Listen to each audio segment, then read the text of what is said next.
To be honest, you probably think you're being a world-class partner.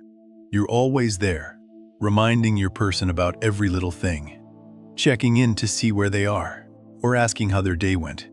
In your head, that's just what devotion looks like, right? You want to know every corner of their soul because you love them. But have you actually stopped to look into their eyes lately? Why is it that instead of feeling cherished, they're starting to pull away like a turtle retreating into its shell? Why does that spark they used to have whenever you walked into the room feel like it's been replaced by pure exhaustion? It's almost like they're trying to breathe in a room that's slowly running out of oxygen. I know you think you're doing the right thing, but I'm telling you, you're wrong. Look, sometimes the fastest way to kill a relationship isn't betrayal. It's caring the wrong way. Think about a handful of sand. If you're terrified of losing it, you squeeze your hand as hard as you can, but the harder you squeeze, the faster those grains of sand slip through your fingers and hit the floor. Relationships are no different. The line between caring and controlling is thin as a hair, but the gap it creates is a canyon.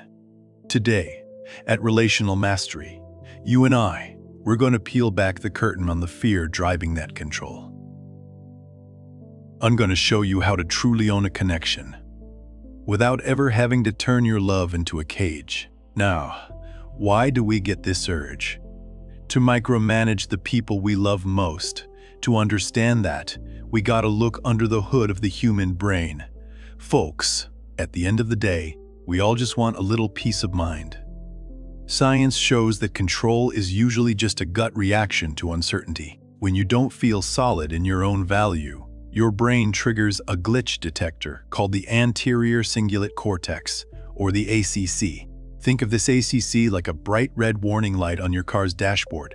Its only job is to start screaming whenever reality doesn't match what you expected. For instance, your partner goes quiet or doesn't text back for 5 minutes, and suddenly that light starts flashing red hot, pulling you into a spiral of insecurity.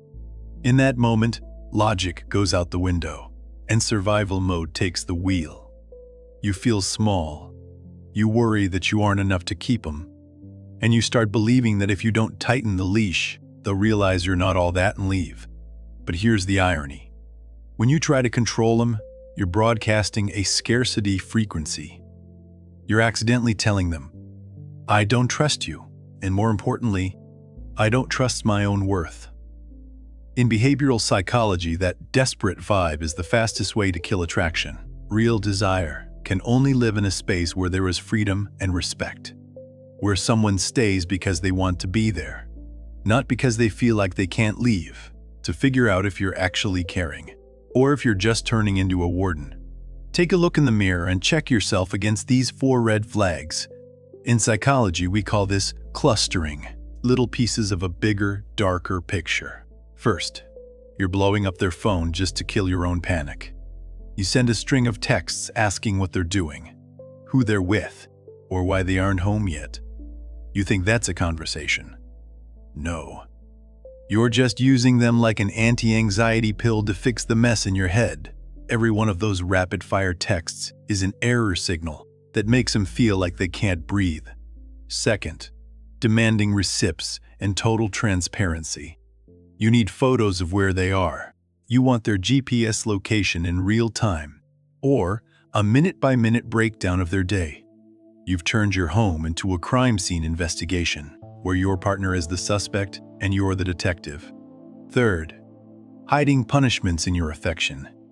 If they don't do what you want, you don't use a whip, but you use the cold shoulder, the silent treatment, or snarky comments to get them back in line. You're using love as a tool to manipulate them, and that's a poison that kills connection from the inside out. Fourth, micromanaging their personal choices. You want a say in what they wear, who they hang out with, or how they spend their me time. You're stripping away their right to be an adult, all in the name of love.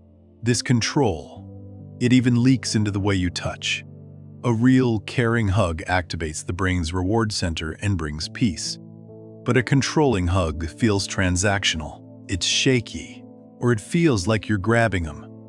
Your partner can feel that you aren't hugging them to give love, you're doing it to suck out some validation just to make yourself feel safe. Look, men usually use logic to see if things are safe, but women have a built-in radar for frequency and congruence. When your words say one thing but your energy says something else, their internal alarm starts ringing, and they'll pull away. Not because they stopped loving you, but because their biology is telling them they need air. So, how do you stop? And how do you save this connection? Mastery real, deep-level mastery, never comes from managing someone else. It starts with owning yourself, instead of spending all your energy watching their every move. I'm telling you, turn that focus back on yourself. Why are you so afraid they'll leave? Is it because deep down, you don't think you're worth staying for? Invest in your mind, your body, and your own mission.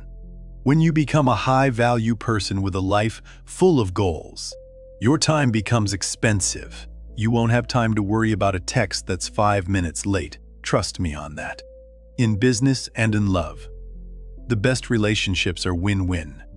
You have your value. They have theirs. You're together because you're attracted to each other, not because you own each other. Next, you gotta change the way you use language. Instead of triggering stress, that nasty cortisol with your detective talk, learn how to create dopamine and joy. Think about these 2 ways of texting. The control way. Are you home yet? Why didn't you text me? What happens? They feel managed and just want to hide from you. The mastery way. This is where the magic is. Hey, let me know when you're back. I'm looking forward to taking my favorite person out for a drink tonight. I've got a little surprise for you. It's the same goal. But when you text from a place of happiness and abundance, they feel welcomed. They feel wanted, not checked on. Your emotion is the filter for everything you do. When you're happy, your texts are a magnet. When you're scared, they're a ball and chain. If you feel the spark fading, don't tighten the leash. Start creating peak moments. Stop asking why they're acting distant. Instead, open a bottle of wine. Cook a steak. Light some candles. With a little bit of good vibes and relaxation, let your sincerity lead the way.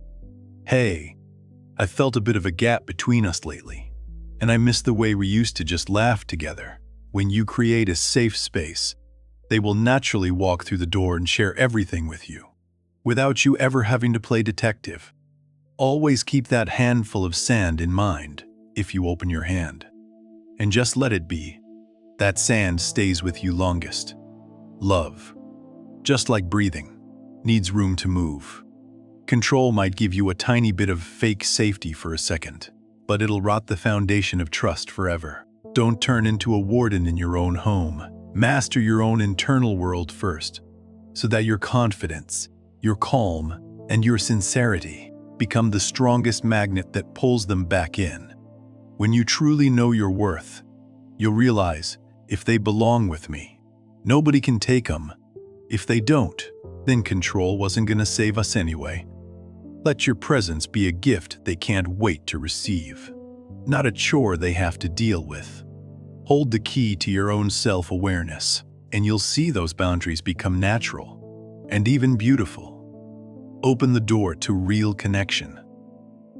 If you've ever felt suffocated by control, or if you're the one struggling to let go, share your story in the comments below. We're all in the trenches together, learning how to lead our lives and our relationships. Hit that subscribe button to join Relational Mastery on the journey to becoming the most powerful and peaceful version of yourself. See you in the next one, where we keep the connection real and the cages empty.